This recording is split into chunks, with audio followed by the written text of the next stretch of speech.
Evening friends, আজকে আমি আমার ডিনারের থালিতে যে যে বিষয়গুলো নিয়ে এসেছি সেইগুলো তোমাদের সঙ্গে একটু শেয়ার করব। তো তোমাদেরকে আরও একবার জানাই যে আমার অমিতা মুখার্জি মিনি ব্লগে তোমাদের আরও একবার স্বাগত জানাই।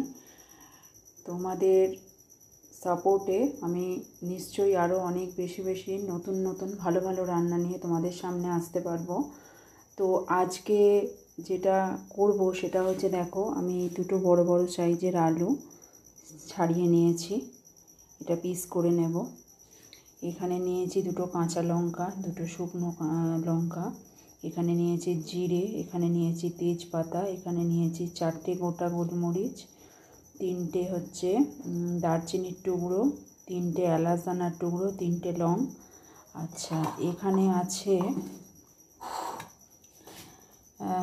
মরিচ গুঁড়ো, এই যে লাল কাশ্মীরি মরিচ গুঁড়ো, এখানে আছে ধনে গুঁড়ো, এখানে আছে হিং, আচ্ছা এখানে আছে হলুদ, এখানে আছে স্বাদ মতো নুন, এখানে আছে চিনি, এটা হচ্ছে মটরশুঁটি, এটা হচ্ছে ঘি, এটা হচ্ছে ধনে পাতা কুচানো।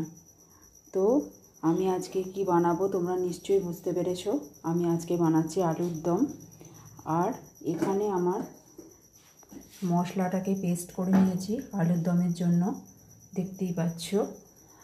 আর এখানে আছে টক দই আলুর দমটা বানানোর জন্য। আর এইখানে দেখো গরম গরম কচুরি ভেজে চাপা দিয়ে রেখে দিয়েছি। আলুর দমটা আমার এখনও হয়ে ওঠেনি, তো আর এখানে চাপা দিয়ে দিলাম।